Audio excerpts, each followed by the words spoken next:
अस्सलाम वालेकुम, आप देख रहे हैं प्रोग्राम खबर। ये है, मैं हूँ शाज़िया अकरम। प्रोग्राम में मेरे साथ हैं सईद काजी और समी इब्राहिम। नाजरीन, सदर जरदारी ने नए सूबों के क़याम के हवाले से 14 रुकनी कमीशन के क़याम के लिए स्पीकर को खत लिख दिया है। लगता यही है कि वफाकी हुकूमत पंजाब के अब 3 सूबे बनाएगी।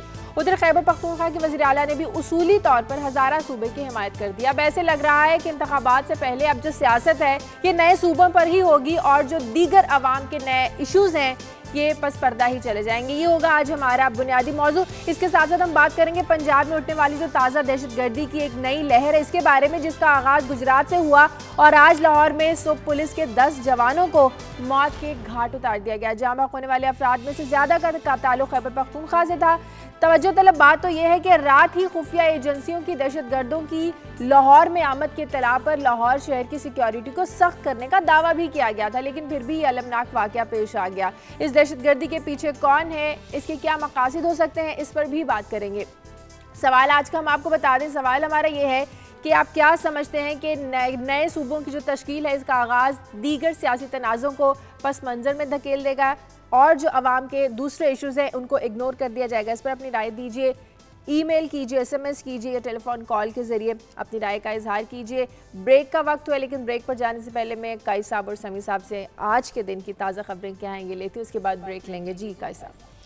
शाजिया, आगाज़ में मैं बात करूंगा जो तजारती खसारा है माशी माज पे, और आसान और सादा ज़बान में समझने की कोशिश करेंगे कि इसके क्या असरात होंगे। क्योंकि एक तकरीब में जो लाहौर के चैम्बर ऑफ कॉमर्स के प्रेसिडेंट हैं उन्होंने कहा है कि अंडर इनवाइसिंग के ज़रिए इम्पोर्ट्स जो की जा रही है, बेशुमार दरामदात जो हैं वो उसका क्या नतीजा निकल रहा है। और फिर आज ताज़ा फिर पाकिस्तान हुकूमत ने कुछ जो है वो कुछ 3-3.25 अरब रुपए बारो किए हैं। तो ये सिलसिला कहाँ जाके रुकेगा और इसके असरात लोगों पर क्या होंगे। और उसके साथ ही शाजिया, एक और कोयटा में केस पोलियो का सामने आया है, ये तीसरा केस है। तो ये फिर आहिस्ता आहिस्ता हम देखते हैं ये हमारा जो सोशल स्ट्रक्चर है वो किस तरीके से ज़बूं हाल है। और उसकी वजह जो हमारी अगली स्टोरी है वो मैं अर्ज़ करता हूँ कि एक तो सियासी जंग है, इस पर हम बात करेंगे। अब ये इससे अब एक नई कहानी भी शुरू होगी जो आज सूबों का आपने बताया है। और फिर जो है वो, क्योंकि पंजाब में अगर वो 3 सूबे बना रहे हैं तो उससे एक नई महाजराई का आगाज़ भी हो सकता है। और मगर साथ साथ मईशत है, मईशत बर्बाद है और आवाम पिस रहे हैं। ख़ास तौर पर हम रूरल एरियाज़ में आज देखेंगे कि ज़मीन जो कहा जाता है कि रूरल एरिया में हालात बेहतर हुए हैं, अगर हम ये देखेंगे कि कितने परसेंट लोग जो हैं, कितने परसेंट हाउस होल्ड हैं जिनके पास, शायद कोई खबर आपको? जी खबर नहीं है, टेक्निकल कुछ प्रॉब्लम है, उसकी वजह से मुझे ब्रेक लेनी पड़ी। ब्रेक के बाद वापस आएंगे तो प्रोग्राम को मजीद आगे बढ़ाएंगे और खबरें भी आपके साथ शेयर करेंगे। Take a break.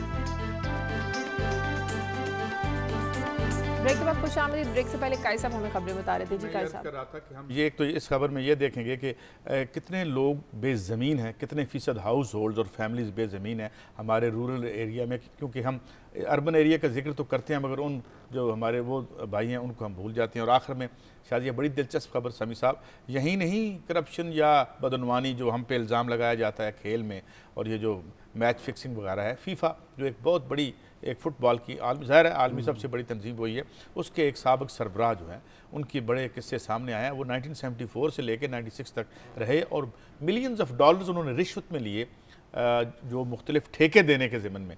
तो ये जो ठेके देने का सिलसिला है ये इधर नहीं उधर भी है, ज़रा उसका भी जिक्र करेंगे अपनी खबर में। ठीक जी समी साहब। शाजिया, सियासी जमातों ने कंसेंसस के साथ चीफ इलेक्शन कमिश्नर का तकर्रर तो कर लिया था। अब ये खबरें आ रही हैं कि जो केयर टेकर सेटअप है उसके लिए जो बड़ी जमातें हैं पीपल्स पार्टी और मुस्लिम लीग नून, उनके दरमियान मुज़ाकरात होने वाले हैं। और अगर केयर टेकर सेटअप पर भी इसी तरह का कंसेंसस हुआ तो 2 चीज़ें होंगी। एक तो वो जो हमेशा से खुफिया हाथ आकर इलेक्शन के नताइज को सबोटाज करता है या उसका कोई एडवांटेज उठाता है वो ख़त्म होगा, और दूसरी ये पहली civilian to civilian peaceful transition होगी। फिर तौहीन अदालत का जो कानून है वो सेनेट ने भी पास कर दिया और अब सदर साहब उस पर वो कानून बन जाएगा। लेकिन अब आज वज़ीर आज़म राजा परवेज़ अशरफ NRO अमल दरामद केस में जवाब भी दाखिल करवाने वाले हैं। बताएंगे कि क्या स्विस हुकाम को ख़त वो लिखेंगे या नहीं। जो अब तक खबर आई है उसके मुताबिक तो आज टाइम वो लेने की कोशिश करेंगे अटॉर्नी जनरल कि जी काबीना को ब्रीफिंग दी जाएगी, वजारत कानून जवाब तैयार कर रही है, तो देखते हैं कि कोर्ट इस हवाले से क्या कहेगी। और फिर तीसरी खबर जो मैंने सेलेक्ट की है वो है बलूचिस्तान से मिसिंग पर्सन का जो केस है, उसमें चीफ जस्टिस साहब ने तमाम माताहत इदारों से कहा है कि आप ताउन नहीं कर रहे, और आज आईजी को कहा है कि वो आएँ और आकर बताएं कि ये जो लाशों का मामला है ये क्या है। जो सबसे इम्पॉर्टेंट रिमार्क उन्होंने दिया कल कि अगर बल्दियाती निज़ाम अपना लिया जाता तो सबके मसाइल होते, और आज जो बहुत सारी मुश्किलात का हम सामना कर रहे हैं वो नहीं होता। और आखिर में कायसा बे खबर तिब के हवाले से है। हर घर में बूढ़े लोग भी हैं, हमारे बुज़ुर्ग भी हैं, और अमूमन बुज़ुर्गों में एक बीमारी होती है भूल जाने की, जिसको हम अल्जाइमर डिजीज़ कहते हैं। उसके बारे में जो नई तहकीक आई है कि जो अल्जाइमर बीमारी को जिसकी वजह से होती है दिमाग में जो एक जीन की वजह से, एक प्रोटीन की वजह से, उसका सुराग लगा लिया गया है कि ये जब प्रोटीन दिमाग में बढ़ जाती है तो बीमारी हो जाती है। अब उसके इलाज के लिए कोशिशें की जा रही है, बड़ा ब्रेक थ्रू कह रहे हैं साइंसदान इसे, डॉक्टर्स इसे, और तवक्को की जा रही है कि जल्द इसका इलाज भी निकल आएगा। लेकिन प्रोग्राम में आज हमने जैसे कि बात की थी, हमारा बुनियादी मौजू है नए सूबे। पंजाब में जो 3 सूबे बनाने की बात की जा रही है, सदर आसिफ अली जरदारी ने स्पीकर कौमी असम्बली को रेफरेंस भेजा। काई साहब, मैं आपसे पूछना चाहूँगी कि इलेक्शन आने से पहले आप समझते हैं कि सिर्फ बस सियासत चमकाई जा रही है इस पर? देखिए, जरदारी साहब का जो एक तर्ज सियासत रहा है, तो वो जो जिसे कहते हैं ना, कार्ड्स बहुत करीब रखते हैं, और ये जो उनकी मूव है इट्स वेरी इंटेलिजेंट मूव। उसकी वजह ये, एक तो ये एक पॉपुलर डिमांड है, और दूसरी बात यह है कि इस डिमांड का नाम लेने से, इसे सामने लाने से जो दीगर इश्यूज़ या जो स्टीम है लोगों के अंदर, जो तकलीफ़ है गुर्बत की वजह से, महरूमी की वजह से, और तो उसे एक रास्ता मिलता है। क्योंकि नेशनलिज्म एक ऐसा पैशन या एक जज्बा या एक ऐसी कहानी है जिसकी बड़ी तवील एक तारीख है। तो ये उन्होंने एक बड़ी इंटेलिजेंट मूव की है। अब इसमें पंजाब असम्बली पहले ही पास कर चुकी है, अब ये नहीं कह सकते कि हम नहीं करेंगे, मगर इसमें सबसे जो अहम आज ब्रेक थ्रू हुई है वो वज़ीर आला अमीर हैदर होती साहब का बयान है, जिसमें उन्होंने कहा कि दीगर इशू हो सकते हैं मगर हम असूली तौर पर हज़ारा का जो है तो सूबा उसको मानने के लिए तैयार है। अब इससे ये इसको और इम्पीटस मिलेगा इस डिमांड में। जब आप कंसीड करते हैं तो फिर लोग और मांगते हैं। तो अब ये होगा कि जितने इशूज़ अब तक डोमिनेट हो रहे हैं, आज डोमिनेट हो रहा है किससे, अदलिया और एग्जीक्यूटिव का जो मामला है, और जो एक और कानून जो सेनेट में आया, और दोहरी शहरियत, ये कहानियाँ हैं। अब ये कहानियाँ शायद थोड़ी सी पस मंजर में चली जाए, उधर से इलेक्शन करीब आएगा, पॉपुलर डिमांड सामने आ गई है, और एक नया खेल और नया मैदान। तो कमीशन ही डिसाइड करेगा जो इलाके हैं उनकी हुदूद, नहीं, उसमें मैं आपको बताऊं 2-3 तरामीम करनी पड़ेंगी, और वो कर लेंगे, क्योंकि इस वक्त उन्होंने 2/3 मेजॉरिटी और सब कुछ तो उनके पास है, और फिर इसकी मुखालफत करना भी बड़ा मुश्किल होगा।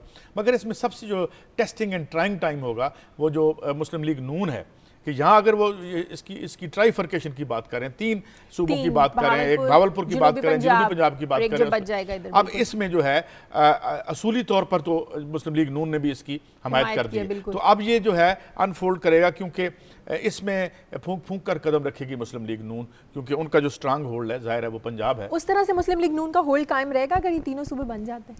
मेरा तो ख्याल है कि अगर मुस्लिम लीग नून अपनी पॉपुलैरिटी को बचाना चाहती है, और इसी तरह से पंजाब के इस पूरे हिस्से में पॉपुलर रहना चाहती है, तो उसको लोगों के विल के साथ चलना पड़ेगा। अगर लोगों की ये डिमांड है कि सूबे बनाए जाएं और मुस्लिम लीग नून उनके साथ चलती है, तो भले उस जगह का नाम कुछ भी हो, जो मुस्लिम लीग नून का वोटर है वो मुस्लिम लीग नून को ही वोट देगा। मेरा नहीं ख्याल कि छोटे सूबे बनाने से कोई, लेकिन आवाज तो पीपल्स पार्टी ने उठाई ना। नहीं, आवाज पीपल्स पार्टी ने उठाई, लेकिन क्रेडिट तो उनको जाएगा। नहीं, क्रेडिट देखिए, ये इसका क्रेडिट पाकिस्तान की सियासी क़यादत को जाएगा, पाकिस्तान के सियासी निज़ाम को जाएगा, जमहूरियत को जाएगा, और उसके जो बेनिफिशरी हैं वो तमाम पाकिस्तान के सियासतदान होंगे। इसको हम ये कह लें कि ये सिर्फ पीपल्स पार्टी की डिमांड है, नहीं, मुस्लिम लीग नून ने भी इसकी हमायत पंजाब असम्बली में की, और कंसेंसस के साथ ये सारी गई। और मेरा नहीं ख्याल कि इससे किसी की कोई सियासी जो असर और रसूख हो उसमें कमी होगी, बल्कि देखिए लोगों के मसाइल हल होंगे। आप लोगों के डोर स्टेप्स पे उनके मामले हल करेंगे। जैसे मैंने अपनी खबर में जिक्र किया,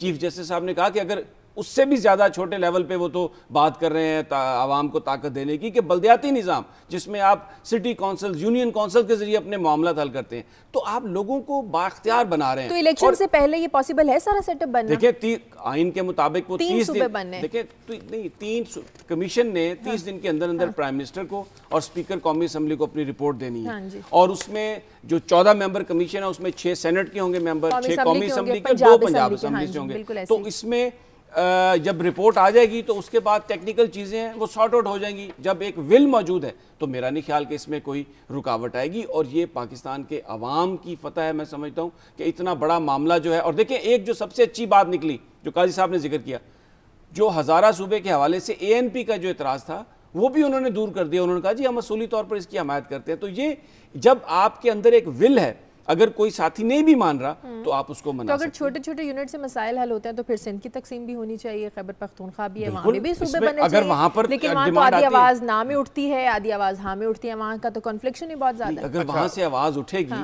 तो वहाँ पर भी लोगों को वो सूबे दे देने चाहिए। मैं नहीं समझता इसमें कोई प्रॉब्लम है, लेकिन अभी वहाँ पर आवाज़ नहीं आई। और अगर पंजाब में जो सूबे बनाए जा रहे हैं इसको हम ये बना के पेश करें कि जनाब इससे मुस्लिम लीग नून की कोई ताकत में कमी होगी, नहीं, बल्कि इससे एक बड़ा एतराज़ खत्म होगा जो छोटे सूबों को होता है कि जी पंजाब बड़ा सूबा है वो ज़्यादा राइट्स ले गया। नहीं, अब उसके मुख्तलिफ नाम होंगे, वही लोग होंगे, लेकिन जो छोटे सूबे हैं वो भी मुतमईन होंगे। अच्छा शाजिया, मेरी तो वही पोजीशन है कि इसमें बिल्कुल बन जाने चाहिए, और सूबे जो हैं उनकी डिमांड है और उनकी डिमांड के साथ हमें जाना चाहिए, हमें मिल के रहना है, हर किसी को इख्तियारात देने हैं। मगर मैं आपको ना 2-3 फिगर्स देता हूँ। जब मैं ये कहता हूँ कि एक ये पहला स्टेप है लोगों के मसाइल के हल के लिए, अब दीगर स्टेप्स हमें क्या करने पड़ेंगे। मैं आज ही देख रहा था जब खबरें इकट्ठी कर रहा था तो 67% हाउस होल्ड, 67 यानी 67% हाउस होल्ड जो है वो लैंडलेस हैं पाकिस्तान में, उनके पास कोई ज़मीन नहीं, चाहे वो सूबा खैबर पख्तूनख्वा में रह रहे हैं चाहे इधर रह रहे हैं। और अगर इसको हम सूबों में लेके जाएं तो तकरीबन 86% लोग जो हैं सिंध में वो उनके पास ज़मीन नहीं है, अपनी ज़ाती ज़मीन नहीं है। इसके बाद तकरीबन 78% लोग जो बलूचिस्तान में रहते हैं उनके पास कोई ज़मीन नहीं है, ठीक है। और इसी तरह 74% लोग जो हैं पंजाब में उनके पास नहीं। माशी स्टेक्स, मेरी जो पॉइंट है, बनाए सूबा, हम उसके सपोर्ट, हम हमायत करते हैं। अगर आप माशी स्टेक्स नहीं बढ़ाते आवाम के, ये मैंने आपको रूरल बता दिया ना। हाँ, अब अगर आप देखें कि ठीक है जहाँ ज़मीन के जो केसेस हैं और जो लड़ाई होगी वो अब यहाँ हाई कोर्ट में नहीं आएंगे, उधर चले जाएंगे, उधर DC होगा, पटवारी, सब कुछ एक पूरा इंतजामी ढांचा तो इन लोगों के लिए बन जाएगा। मगर सवाल ये है कि जो बुनियादी इश्यूज हैं इन लोगों के, उनको हल करने के लिए एक इज्तिमाई तौर पर माशी पॉलिसी वजह करनी पड़ेगी फेडरल गवर्नमेंट को, जो आहिस्ता आहिस्ता तमाम अब जो जिम्मेदारी हैं वो, आज मैं पढ़ रहा था कि जी वो बिजली का मामला भी जो है उसको आगे वो ट्रांसफ़र कर देना चाहते हैं। तो सूबे बिल्कुल खुश आइंद हैं, लेकिन मैंने ये साथ इसलिए ये फिगर्स इन फिगर्स को आप सामने रखें तो ये कि यहाँ से ये इन इट सेल्फ हल नहीं होगा एक बड़ी भारी अक्सरियत जो उन सूबों में रह रही है उनके मसाइल का, मगर इसको अगर आगे जोड़ दिया जाए दीगर माशी इक़दामात से, ताकि मेरा ख्याल है ये मसाइल के हल की जानिब एक बड़ा कदम होगा। क्योंकि देखें ये सिर्फ इंतजामी सिर्फ हाई कोर्ट की बात नहीं है। जब बहावलपुर सूबा होगा, जनूबी पंजाब सूबा होगा, तो उन इलाकों के अपने बैंक्स भी होंगे, वहाँ पर इंसेंटिव्स होंगे, वहाँ पर बहुत सारे लोग, ये जो बड़े हमारे कराची, लाहौर और बड़े शहरों में आबादियों का इन्फ्लक्स है, बोझ बढ़ रहा है, छोटी जगहों से माइग्रेट कर वहाँ पर नहीं आएगा। समी साहब बिल्कुल ठीक कह रहे हैं कि ये देखें ना 86% लोगों की जमीन नहीं है तो बैंकों के अकाउंट कहाँ, 14% लोगों के अकाउंट होंगे वहाँ पे, सारी चीज पर चली जाए, उनको फायदा होगा। नहीं, मैं खुल के बात करता हूँ ना, खुल के बात करता हूँ कि इस मुल्क की अगर आम आदमी के स्टेट साहब पैदा नहीं करते, अगर आम आदमी 70-80% का हिस्सा सिर्फ गुर्बत में है, सिर्फ फाके में है, तो फिर ये इनको जोड़ें। मैं ये कहता हूं कि पार्टियां क्यों अंडरमाइन और डिस्क्रेडिट हो रहा है पॉलिटिकल सिस्टम, कि आप कॉस्मेटिक जो इवेंट्स जो इक़दामात हैं उन तक तो आप ठीक है, उनको आप जोड़ेंगे कैसे? क्योंकि मैशत बुनियादी, हम यहाँ 3 लोग बैठे हैं, इसकी बुनियादी वजह क्या है? मैशत एक खास, लेकिन हम यहाँ बैठे हैं, हमें इसका मुशायरा मिलता है, हम क्यों फर्ज अदा करें, मगर इसका बुनियाद क्या है? क्यों हम यहाँ पे कोई समी साहब जो है रिफॉर्म करने आए हैं, कोई इस्लाह माशरा के सिलसिले में आए हुए हैं यहाँ पे, तो मैशत इज इम्पॉर्टेंट है। तो उसको अगर सूबे बनने जा रहे हैं, ये मैशत ठीक करने की जानिब पर तो हम ये आप तसल्ली कर लें कि 500 साल बाद ये हो जाएगा। 500 साल बाद नहीं, इलेक्शन अगर कुछ करने की कोशिश नहीं की जाती तो कहते हैं स्टेटस को है, कुछ करने की कोशिश की जाती है तो कहते हैं होगा नहीं, पता नहीं कहाँ जाएंगे। कहा था ना, इस मुल्क पर आसेब का साया है या क्या है कि हरकत तेज तर है और सफर आहिस्ता आहिस्ता। मेरा ख्याल है बड़ी तेज करे, सूबे बना दो, ये बना दो, वो करा, आनियां जानियां जिससे सूबे बनने से हम कोई ना करना लोगों का, सूबे बनने से आसेब का साया खत्म होगा। आसेब आएगा नहीं। अब्दुल रशीद, हेलो, अस्सलाम वालेकुम जी। अस्सलाम वालेकुम जी। अब्दुल रशीद डॉगर बोल रहा हूँ, नेशनल लेबर फेडरेशन से जी। जी जी बोलिए। तर्जमान मैं उसका। सर ऐसा है कि ये नीचे का टिकर चल रहा है जी, क्वेटा से अगवा कारकुनों के, और मैंने 6 तारीख को अगवा और मैंने 7 तारीख को तमाम कौमी अखबार और टीवी चैनल से कोशिश की कि इस खबर को चलवा सकूं, लेकिन वो ना चल सकी और ये अब लाशें मिल गई।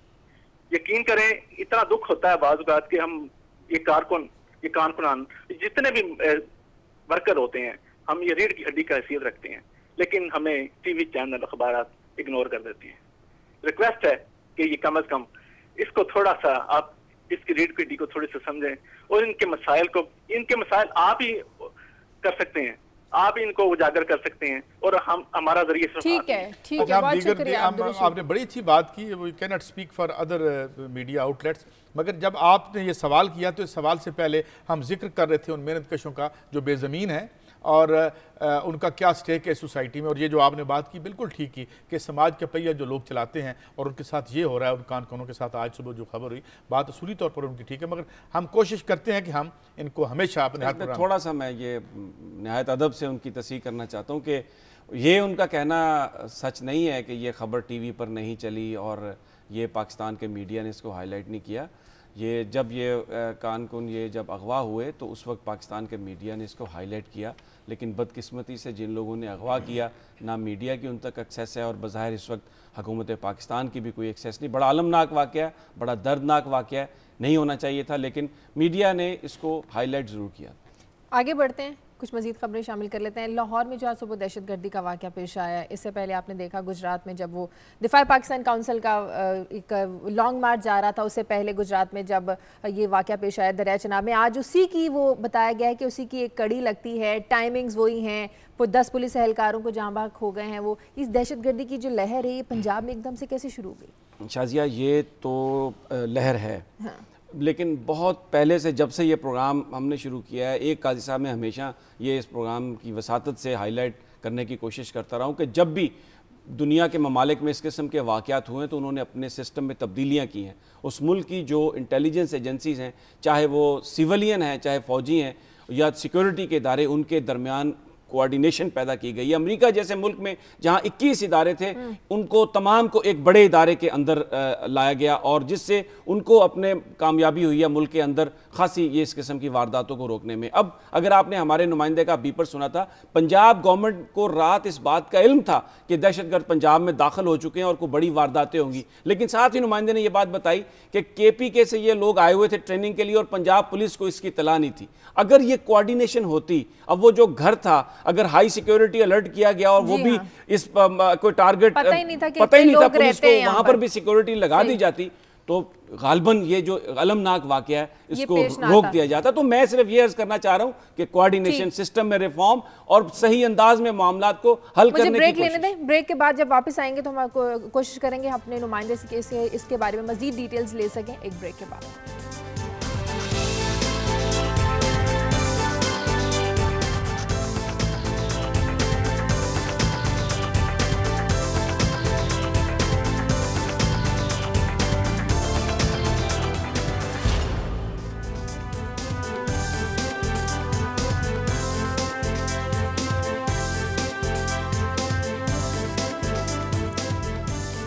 ब्रेक के बाद खुशामदीद। बहुत ही अफसोसनाक वाक़यात सुबह लाहौर में पेश आया। 10 पुलिस एहलकारों को टारगेट करके उन्हें मार दिया गया, जाँ बहक हो गए। इनमें से ज़्यादातर का ताल्लुक खैबर पख्तूनख्वा से बताया जाता है। मजीद डिटेल्स लेते हैं। इस वक्त मैं अस्पताल में मौजूद है दुनिया न्यूज़ के नुमाइंदे उज़ैफ़ा रहमान। उज़ैफ़ा, तमाम डेड बॉडीज़ को यहाँ पहुँचा दिया गया है? जी, हम आपको बताते चले शाजिया कि अब तक यहाँ पर 7 डेड बॉडीज़ को यहाँ पर लाया गया है, जबकि एक डेड बॉडी को सर्विसेज अस्पताल में ले जाया गया है और 4 जो लोग हैं उनकी हालत तशवीशनाक बताई जा रही है पुलिस एहलकारों की। और कहा यह जा रहा है कि उनमें से 2 की हालत इंतहाई तशवीशनाक है, ब्लड उनका बहुत ज़ाया हो चुका है और उनका भी हालत जो है इंतहाई सीरियस कंडीशन में है। अगर हम आपके प्रोग्राम के तवज्जुह से अनाउंस करते चलें एक्सक्लूसिव तौर पर, जो 8 लोग जाँ बहक हुए हैं इस वाक़े के अंदर, तो उनके नाम थे, एक का नाम था शफकत रिजवान, एक का नाम था फयाज, एक का नाम था सरदार खान, एक अजमत जिदून, एक मोहम्मद अली, एक कमरुज जमान और एक शरीफुद्दीन। ये वो लोग थे जो यहाँ पर म्यू अस्पताल के डेड हाउस में जिन्हें लाया गया। जबकि एक खुदाए नूर जो शख्स है पुलिस एहलकार जो इस वाक़े के अंदर जाँ बहक हुआ है, उसे सर्विसेज अस्पताल में मुंतकिल किया गया है। अब तक रेस्क्यू ज़राए का एक कहना है कि हमने 8 डेड बॉडीज़ को मुख्तलिफ अस्पतालों में, म्यू अस्पताल और सर्विसेज में मुंतकिल किया है, जबकि कुछ लोगों को एदी ज़राए ने भी मुंतकिल किया है। तो रेस्क्यू ने जो इस वक्त तस्दीक की है, अब तक गैर मुसद्दिका ज़राए से मुख्तलिफ बातें आ रही थी, कुछ 10, कुछ चैनल 11, कुछ 12 नारा भी चला रहे थे। अच्छा हुज़ैफा, ये बता दें कि जितनी डेड बॉडीज यहाँ पर मौजूद है उनकी शनाख्त से पता चला है कि इन सबका ताल्लुक खैबर पख्तूनख्वा से था। जी बिल्कुल, इन सब का ताल्लुक खैबर पख्तूनख्वा से था और ये 2 माह की ट्रेनिंग पर लाहौर में आए हुए थे और लाहौर की कैंप जेल में इनकी ट्रेनिंग जारी थी और 28 जुलाई को इनकी ट्रेनिंग खत्म हो रही थी। उसके बाद इन्हें खैबर पख्तूनख्वा जेल में चले जाना था और इनका ताल्लुक भी खैबर पख्तूनख्वा के ये बताइएगा कि इसका मकसद क्या था? कोई क्ल्यू मिला, इब्तदाई कोई रिपोर्ट? क्या इसके डांडे जोड़े जा रहे हैं जो कल वो दहशतगर्दी गुजरात के करीब हुई? क्या मकसद है, क्या बता रही हैं इन्वेस्टिगेशन एजेंसीज? जी अब तक इब्तदाई जो रिपोर्ट सामने आई है और ग्राउंड रियलिटीज जो बता रही हैं वो तो यही लगता है कि दहशतगर्दी का वाकया है, क्योंकि जाती दुश्मनी में इतना बड़ा वाकया नहीं हो सकता। 31 लोग एक घर के अंदर मौजूद थे और अंधाधुंध फायरिंग के बाद उनमें से कुछ लोगों को मारा गया, कुछ को चुन चुन कर मारा गया है। तो ये तो नहीं कहा जा सकता कि ये जाती दुश्मनी है। ये बहरहाल पुलिस एहलकारों पर जो हमला हुआ है ये एक सवालिया निशान है लाहौर के सिक्योरिटी इंतजाम पर और दहशतगर्दी का वाकया अब तक DIG ऑपरेशन CCP लाहौर ने। बहुत शुक्रिया हुज़ैफा रहमान। समी साहब 37 लोग वहाँ थे लेकिन जिनको मारा गया उनका ताल्लुक खैबर पख्तूनख्वा से था, इसका मतलब सिर्फ इन लोगों को टारगेट किया गया? शाजिया, जो इस वक्त ख़बरें दुनिया से आ रही हैं, मसलन जो सोमालिया में अल शहाब नामी एक तंजीम है जो अलकायदा की सब्सिडी जिसको कहा जाता है, उनकी वेबसाइट पर उन्होंने एक अपना वीडियो चलाई है जिसमें उसका उन्वान ये है कि तुम किसका साथ दोगे। उसमें पाकिस्तानी सिक्योरिटी फोर्सेस को डेवल यानी बुरे अल्फाज से नाम दिया गया है और ये कहा गया है पाकिस्तान के लोगों से कि आप इन पर हमलों में हमारा साथ दें, ये अमेरिका के लिए काम कर रहे हैं। तो इस वक्त जो दहशतगर्द तंजीमें हैं उनका टारगेट पाकिस्तान की सिक्योरिटी फोर्सेस हैं और ये जो पुलिस वाले हैं वो भी उसका टारगेट हैं। और फिर जो मखसूस कुछ जगह पर तो इस तरह का है कि जो एक मखसूस सेक्ट वाले लोग हैं उनको भी ख़ास तौर पर निशाना बनाया जा रहा है ताकि एक तो वो सिक्योरिटी एहलकार हैं उनको एलिमिनेट किया जाए और दूसरा इसको बुनियाद बनाकर अगर मुल्क में कुछ सिविल वॉर या सेक्टेरियन वायलेंस अवामी सतह पर उसको किया जा सके तो वो भी एक कोशिश हो रही है। तो हमारी जो सिक्योरिटी फोर्सेज हैं इस वक्त पूरी तरह टारगेट हैं, न सिर्फ दहशतगर्द तंजीमों के हवाले से बल्कि इंटरनेशनली भी कुछ ताकतें हम पर प्रेशर डाल रही हैं। नाकामी और नाअहलियत तो एजेंसीज को कहेंगे ना, सिक्योरिटी एजेंसीज को। जी मैंने तो अर्ज़ किया कि हमें अपने सिस्टम में रिफॉर्म की ज़रूरत है, कोऑर्डिनेशन को बढ़ाने की ज़रूरत है, अलर्ट होने की ज़रूरत है इस मामले में। आम जो शहरी हैं उनको भी अगर वो कुछ देखते हैं तो फौरी तौर पर वो बताएं, इन्वेस्टिगेटर्स को, पुलिस को इन्फॉर्म करें, क्योंकि जो दुनिया के दूसरे ममालिक हैं वहाँ पर काजी साहब बाज़ औक़ात ऐसे वाक़यात हुए हैं कि बड़े मुजरमों तक, बड़े ग्रुप्स तक जो अवामी इंफॉर्मेशन थी, जो जिसे हम कहते हैं कि ऐनी शाहिदीन के जो बयानात थे वो बड़ी मदद देते हैं। तो पूरे पाकिस्तान के शहरियों को इस अपना जिम्मेदाराना पूरा करना होगा, प्ले करना होगा और मदद करनी होगी लॉ इन्फोर्समेंट की, क्योंकि सिर्फ लॉ इन्फोर्समेंट इस मसले का हल नहीं ढूंढ सकती, आवाम की हमायत चाहिए और मदद चाहिए। वाकया भरपूर इसकी इन्वेस्टिगेशन होनी चाहिए। एक कॉलर है हारूनाबाद से, उयूब। हेलो। अस्सलाम वालेकुम जी। अस्सलाम वालेकुम जी। शाजिया बेटे, सबसे पहले तो मैं आपकी सेहत के लिए दुआ करता हूँ क्योंकि आपके प्रोग्राम में एक दिन 2 दिन आप नहीं थी तो वो बात नहीं थी जो पहले होती थी। दूसरे नंबर पे आप जो ये जहाद कर रहे हैं और ये जो मीडिया के जरिए खास तौर पे मैं ये कहना चाहता हूँ सूबे के बारे में कि सूबे जो है हमारा इशू ये नहीं है। हमारा इशू जो है वो हमारी भूख है, हमारी अफलास है, लोग खुदकशियाँ कर रहे हैं। ये सूबों पे सियासत ना चमकाएं। मैं एक खुद बताता हूँ कि मैं एजुकेशन में रहा, मैं 18 स्केल में रिटायर हुआ हूँ, तो इकोनॉमिक्स के स्टूडेंट के लिहाज से हमारी मईशत ये इजाजत नहीं देती कि हम सूबे जो है ज्यादा बनाएं। ये जिली हुकूमतें बनी हैं तो इतना खर्च बढ़ गया, सूबे बनेंगे उसमें सेक्रेटरी आएंगे, उसमें वज़रा की फौज आएगी और आपको पता ही है कि हमारे सियासतदान कितने मुखलस हैं। तो प्लीज एक तो ये मीडिया के जरिए मैं पैगाम देना चाहता हूँ कि सूबों पे सियासत ना करें। ठीक, बहुत शुक्रिया अयूब आपका। आप एग्री करते हैं इस बात से कि मईशत इजाजत देती है? बड़ी इंपॉर्टेंट बात की है कि अगर तो आप टॉप हैवी कर देंगे, हाँ जी, अगर तो ये सूबे इसलिए बनेंगे कि नई ब्यूरोक्रेसी की सीटें बढ़ जाएंगी और नए, ठीक है। और मैं तो बार बार, मेरा तो एक ही नुक्ता नजर है, मैं किसी के दिल आजारी नहीं करना चाहता क्योंकि ये बड़ा सेंसिटिव और बड़ा मामला होता है, लेकिन जो मसाइल का हल है वो मसाइल का हल नहीं हो सकता। उसकी ये समी साहब मुस्कुरा रहे हैं ना, मैं जरा खुल के बात कर देता हूँ उनके सामने। 1% लोग अगर 90% मसाइल पर काबू पा के ऊपर सियासत, ऊपर सूबों की टाकी फेर रहे हैं तो उससे कुछ नहीं होगा। आप ये देखें 86% सिंध में से जुल्फ़िकार अली भुट्टो एक सपूत उठा था जिसे फांसी लगी, जिसने कहा रोटी कपड़ा और मकान दूंगा, उसकी पार्टी सूबे बनाई जा रही है, उस नीचे वाले इशू पे बात ही नहीं करती और समी साहब मुस्कुरा रहे हैं। हालांकि ये रोने का मकाम है, हालांकि इस पे हमें रोना चाहिए। समी साहब सूबे बनने पर नहीं, सूबे बनने पर हमें रोना चाहिए कि हम ये चकमे ना दें अवाम को जो है ये 2 नंबर काम ना करें। अब बताएं उनको कि सूबे भी देंगे, जमीन पर राइट भी देंगे, जमीन का एक कथा भी आपको देंगे, आपको रोजगार देंगे, ये आइन में लिखा हुआ है, सूबे देंगे, सूबे ना खेलें और फिर आप मुस्कुरा के हमारे जख्मों पे नमक छिड़कते हैं। ये ना किया करें। हम मरे हुए हैं, हम अवाम तो पहले ही मरे हुए हैं। आप मुस्कुरा के जब हमारा मजाक उड़ाते हैं तो हम और तकलीफ में चले जाते हैं। गरीब अवाम के पास एक ही गरीब अवाम के नुमाइंदे नहीं आप, वो भी आप ले लें। आप हंसते हैं कि देखो ये क्या गरीबों की बात करते हैं, आप मुस्कुरा के हमारा मजाक उड़ाते हैं, कोई बात नहीं, आप भी उड़ा लें।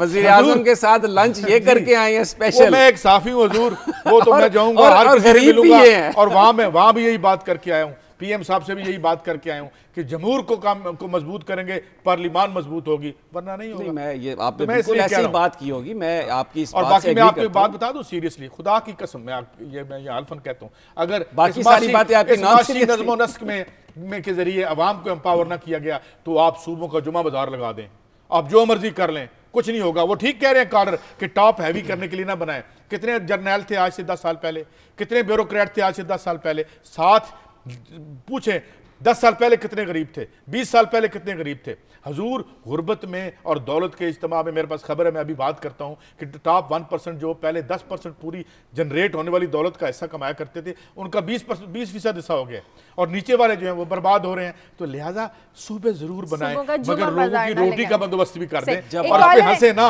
इस पे रोएं जो जब आप लोगों को इख्तियारात मकामी तौर पर दे देंगे तो वो अपने मसाइल बेहतर अंदाज में हल कर सकेंगे। इस करप्शन 14% लोगों को जो अपनी जायदाद और जागीर की वजह से इलेक्शन लड़ सकेंगे, उनको आप इख्तियार देंगे। वो बेचारा जो काट रहा है वो तो है। एक मुझे ये मौजूदा सिस्टम आप कहते हैं ना, या मौजूदा जो भी खदोखाल हैं ये लोगों को डिलीवर नहीं कर सके। अब अगर इस स्टेटस को तब्दील करने की कोशिश की जा रही है अवामी ख्वाहिशात के मुताबिक, तो आपको क्या एतराज़ है? अब चीफ जस्टिस भी कल ये कह चुके हैं कि अगर बल्दियाती ही निज़ाम अपना लिया जाता, जो मजीद इख्तियारात को मकामी सतह पर देने की बात है, तो बहुत सारे मसाइल हल हो जाते। ये लोगों को इख्तियार देने की जब बात आती है तो आप इतना क्यों इसको पिक्चर बना के पेश करते हैं? जब मैं कहता हूं लोगों को, तो ये पूरी आबादी को लोगों कह देते हैं। उन 86% लोगों को भी लोगों कहते थे जिनके पास 1 इंच जमीन नहीं है। चले कॉल करें ना, लोगों का मतलब क्या है? माल वाले लोग, इनके जो मतलब जो मैं क्या कहूं। पेरिस से हमारे साथ आरिफ। Hello, madam. अस्सलाम वालेकुम जी, बात कीजिए। जी मैडम, मेरा समी साहब को सलाम और जी जी। अच्छा, मैं गुजारिश करना चाहता हूँ कि आइन का मतलब है पार्लियामेंट। पार्लियामेंट जो होती है वो सबसे बालातर होती है, कानून साजी करती है। देखिए, अगर आइन पार्लियामेंट जो कानून बनाती है उस पर अमल करना पड़ता है दुनिया में जितनी भी अदलिया है। देखिए, मैं आपको एक मिसाल देता हूँ। हाल ही में ये बेल्जियम में कानून पास हुआ, कितना बेहुदा कानून पास हुआ जो आप सोच भी नहीं सकते कि मर्द से शादी कर सकता है। देखिए, जब पार्लियामेंट में कानून पास हो गया तो अदलिया में भी ऐसे लोग बैठे हुए हैं जो इन पाकिस्तान के जज साहिबान से भी सही, ठीक है, बहुत शुक्रिया। बहरहाल मैं आरिफ साहब से ये अर्ज करूंगा कि ये जो बेल्जियम के ऐसे कवानीन है या बेल्जियम तक ही रहने दें, हमारे मसाइल कुछ और हैं। हम इस तरह के कवानीन को, मेरा ख्याल है ना हमारी पार्लियामेंट ना अवाम चाहते हैं इस किस्म के कवानीन को, और ना ही बाकी उनकी ये बात सही है कि पार्लियामेंट जो है वो ज़रूर सुप्रीम है, लेकिन विद रिस्पॉन्सिबिलिटी। ऐसा नहीं है कि वो कोई ऐसा कानून बना दें कि जो बिल्कुल भी हर चीज़ के ख़िलाफ़ और उसको कर दिया जाए। यहाँ पर ये अब क्योंकि उन्होंने पार्लियामेंट का जिक्र किया, अगर इजाज़त है तो मैं इसको जोड़ लूँ साथ अपनी खबर को भी कि आज वज़ीर आज़म से जवाब भी तलब किया जा रहा है। तो जो इतलात हैं, जैसे मैंने पहले अर्ज़ किया कि अटार्नी जनरल आज ये कहेंगे सुप्रीम कोर्ट को कि मज़ीद टाइम दे दिया जाए, क्योंकि प्राइम मिनिस्टर ने वजारत कानून को ख़त लिखा है और वो काबीना को एक मुकम्मल ब्रीफिंग देंगे, क्योंकि वज़ीर कानून का ये कहना है कि वो इस मामले को देख रहे हैं, वो अभी इस वजारत में वो नए आए हैं। मेरा ख्याल है कि ये वज़ीर कानून साहब को पता तो है कि मामला क्या है, काबीना को भी पता है मामला क्या है, लेकिन क्योंकि अब एक गेम चल रही है सुप्रीम कोर्ट और इनके दरमियान, गवर्नमेंट के दरमियान, तो टाइम बाय करने की एक कोशिश है। अब देखना यह है कि कोर्ट क्या उनको टाइम देती है या नहीं, क्योंकि अब जो वज़ीर आज़म का जवाब आएगा या अदालत में आएंगे तो एक नया कानून भी है उनकी हमायत के लिए, उनको सपोर्ट के लिए कि जी वो उसके, लेकिन अब देखना यह है कि कोर्ट इसको कब टेकअप करती है, कैसे इसको स्ट्राइक डाउन करती है। लेकिन इस मुल्क का अलमिया यह है कि देखें अभी तौहीन अदालत का कानून सिर्फ चैलेंज हुआ है, खबरें आ रही हैं जी कि कोर्ट इसको स्ट्राइक डाउन कर देगी। यानी पता नहीं ये क्या सिस्टम है कि अगर इंतजामिया को फैसला करती है या अदलिया, तो पहले से पता होता है लोगों को, हाँ जी। यानी इतलात आ गई होती है कि ये फैसले क्या होने हैं। दुनिया के किसी मुल्क में ऐसा नहीं होता। काई साहब आप ही बता सकते हैं कि ये क्यों ऐसा होता है, बड़े बड़े ताल्लुकात हैं आपके, मैं तो गरीब आदमी। आप तो मेरा मतलब है उनकी जिनका दिफा कर रहे हैं ये उनके मामलात हैं, मैं तो गरीब लोगों की बात करता हूँ। अब गरीब आदमी कहीं बैठे, अगर सिंध में बेजमीन आदमी बैठा, उससे पूछे आपका क्या सूबा है, तो वो कहता है जी गुरबतिस्तान सूबा है मेरा, तो चाहे मैं सिंध में बैठा हूँ चाहे मैं उधर बैठा हूँ। मैं एक खबर की बात करता हूँ, ये क्योंकि आई बड़े अहम हल्कों से, और चैम्बर ऑफ कॉमर्स का जो यहाँ पे सदर हैं उन्होंने कहा जी कि यहाँ पे जो हमारी इंपोर्ट्स यानी दरामदात बहुत ज़्यादा बढ़ गई हैं, और बरामदात इस वक्त हम बहुत बड़े खसारों में मुब्तला हैं।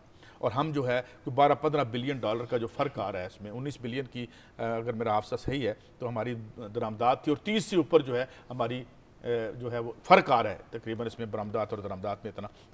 तो उसमें वो कह रहे हैं जी अंडर इनवाइसिंग हो रही है, मैशत को ठीक तरीके से नहीं चलाया जा रहा। मेरी बात हुई थी कुछ अर्सा पहले, हमारे साबिक मशीर बराए वज़ीर ख़जाना थे मोहतरम शाह साहब, सलमान शाह साहब, तो उन्होंने कहा था कि उस वक्त 30 बिलियन की हमारी थी इंपोर्ट्स या दरामदात। तो मैंने अर्ज़ किया हुजूर ये क्या सारी चीज़ें मंगवाना बड़ा ज़रूरी है हमारे लिए, या कोई हमारे ऊपर आलमी तौर पे पाबंदी है? तो उन्होंने कहा ऐसा कुछ नहीं है, इसमें से 30% चीज़ें जो हैं वो तय्युश की हैं। और ये भी इन्होंने LCCI या जो उसके हैं सरबराह इस चैम्बर ऑफ कॉमर्स के, वो ये कह रहे हैं कि ये जो अशया तय्युश हम मंगवा रहे हैं और खुलम खुला मंगवा रहे हैं, उससे जो हमारा बैलेंस ऑफ पेमेंट है उस पर बहुत ज़्यादा फ़र्क पड़ रहा है, जिसकी वजह से फिर ये है कि जब हमें बहुत ज़्यादा अदायगियाँ करनी पड़ती हैं, इन्फ्लेशन बढ़ती है, हम नोट छापते हैं, सरकार कर्जे लेती है। अब ये जो सारी बातें हैं ये आमतौर पे इस अंदाज और इस पैराए में की जाती हैं, और ऐसी ऐसी मोटी इस्तिलाहों में की जाती है कि आम आदमी कहते हैं दफ़ा करें जी मैं तो ये बात ही नहीं सुनना चाहता, मुझे तो कोई गाना लगा दे, ये ऐसी बात नहीं है। इंसान की ज़िंदगी में सियासत से ज़्यादा अहम चीज़ मैशत है, और सियासत को भी वही मुतासर करती है। तो इस पर अगर बात, इसलिए मैं बार बार कहता हूँ कि लोग वोट का हक इस्तेमाल करें, लोग इलेक्शन के प्रोसेस में आएँ, तो ये जो सारी कबाहतें हैं इनका खात्मा किया जा सकता है। सिर्फ आवाम इसको रोक सकते हैं। अपनी खबर भी साथ जोड़ दें, केयर टेकर सेटअप की जो बातें, केयर टेकर सेटअप के लिए कैसा बातें हो रही हैं, और अगर जिस तरह से इलेक्शन कमिश्नर का मामला तय हुआ है, उसके नाम का फ़खरुद्दीन जी इब्राहिम साहब आए हैं, बड़ी अगरचे उसमें भी बड़ी बातें हो रही हैं एजेंसियों की जानिब से, बड़े बहाने कि जी उम्र ज़्यादा है, एक बंदा क्या कर सकेगा, क्योंकि फ़खरुद्दीन जी इब्राहिम साहब तो कोई जुर्म फेरने नहीं देंगे, वो तो वही रिजल्ट अनाउंस करवाएंगे जो दर हकीकत आवाम की ओपिनियन होगी। मेरी विश है कि मैं ये इंतखाबात तो खैर अब मामला आखिरी काम देख रहा था कि सारे जो वकला हज़रात हैं, मैं बहुत सारे इनके केसेस लगे हुए थे, फ़खरुद्दीन जी इब्राहिम का भी था, हामिद खान साहब का भी था, एक और मुनीर मलिक साहब का भी था। तो वहाँ पे जब वो केसेस लगते हैं तो फिर वहाँ वो जो है तमाम मफादात एक से हो जाते हैं।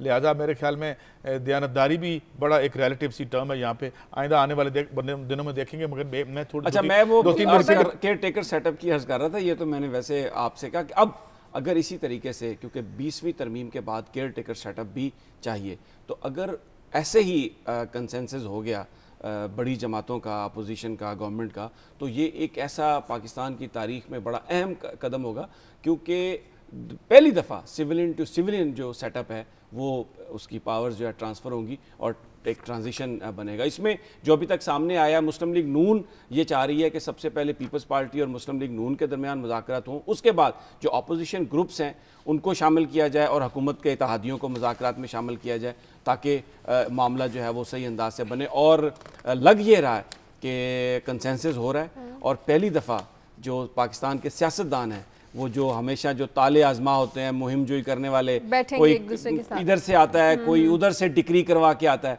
उनको इस दफ़ा ये तहिया किए हुए हैं कि कामयाब नहीं होने देंगे। और इसमें मैं समझता हूँ कि मियाँ नवाज शरीफ साहब का बड़ा क्रेडिट है, उन पर बड़ा इल्ज़ाम लगाया गया कि जनाब आप फ्रेंडली अपोजिशन है, बड़ी उनको वो तरगीबें देने की कोशिश की गई, बड़ा उकसाया भी गया, लेकिन उन्होंने मामलात पर एहतजाज ज़रूर किया, लेकिन एहतजाज का वो रास्ता इख्तियार नहीं किया जिससे सारा सिस्टम कोलैप्स कर जाता है। ये कॉलर है हमारे साथ आज़ाद कश्मीर से सरदार सईद। हेलो जी, अस्सलाम वालेकुम। जी वालेकुम सलाम। काजी साहब मैं आपको सलाम अर्ज करता हूँ, आप ज़रा खुल के बात किया करें। खुल के आप बहुत सारी बात करते हैं, लेकिन एक खुल के बात कर दिया करें कि ये सिस्टमेटिक जो चेंज जब तक नहीं आएगी, जब तक सूबों की हवाले से मैं बात करना चाहता हूं कि डिसेंट्रलाइजेशन दुरुस्त है, समी इब्राहिम साहब सही कह रहे हैं, लेकिन जब तक सिस्टम तब्दील नहीं होगा, सूबों के इख्तियारात की बात नहीं है, चेहरे तब्दील करने से समाज नहीं बदलते, जब तक निज़ाम तब्दील नहीं होता उस वक्त तक कोई भी तब्दीली मुमकिन नहीं है।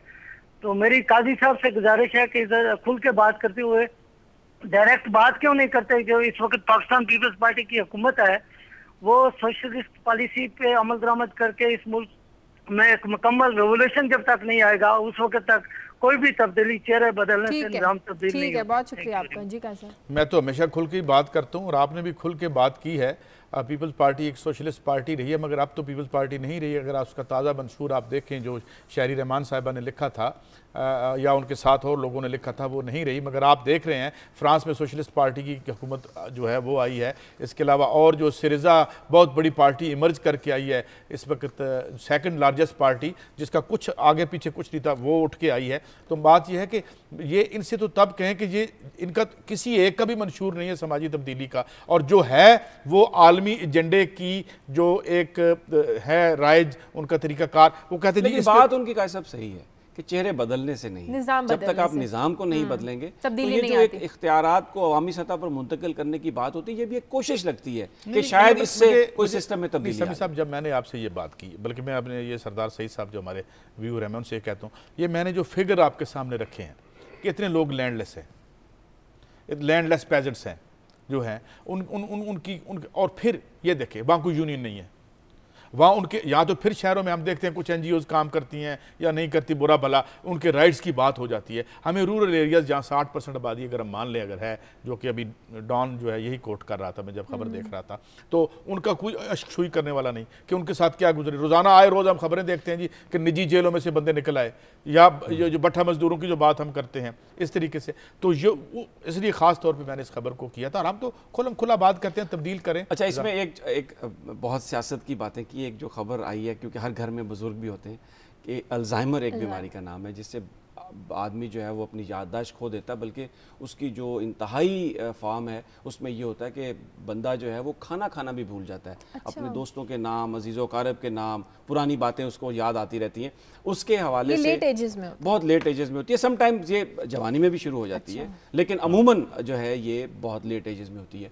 उस पर रिसर्च हो रही थी, तो जो अब डॉक्टर्स ने वहाँ पर जो रिसर्चर्स हैं उन्होंने कहा साहब वो प्रोटीन जो है वो उसको दरियाफ्त कर लिया है, उसको देख लिया है, जिसका नाम उन्होंने, ये मैंने लिखा भी था, बेटा एमिलॉइड। वो कहते हैं कि जब ये प्रोटीन दिमाग में बढ़ जाती है तो इससे अल्जाइमर की बीमारी होती है। अब क्योंकि उन्होंने वो प्रोटीन पिन पॉइंट कर ली है, और इस प्रोटीन के लिए अद्वियात पहले से मौजूद है मार्केट में, लेकिन वो बहुत ज़्यादा इफेक्टिव नहीं थी, और कुछ साइंसदानों को भी ये यकीन नहीं था कि यही वो वजह है जिसकी वजह से बीमारी होती है। अब वो कह रहे हैं कि जी उस पर रिसर्च का आगाज़ कर दिया गया, और बहुत जल्द चंद महीनों में ऐसी मेडिसिन आ जाएंगी कि जो अल्जाइमर के मरीज़ हैं वो ठीक हो जाएंगे। अच्छा, और इस बीमारी से मैं एक बात बताऊं कि चलें इसके तो दवाई, और अल्लाह ताला सबको सेहत कामला अता फरमाए समी साहब, और ज़हनी सेहत भी हासिल हो जाए लोगों को हर तरह से।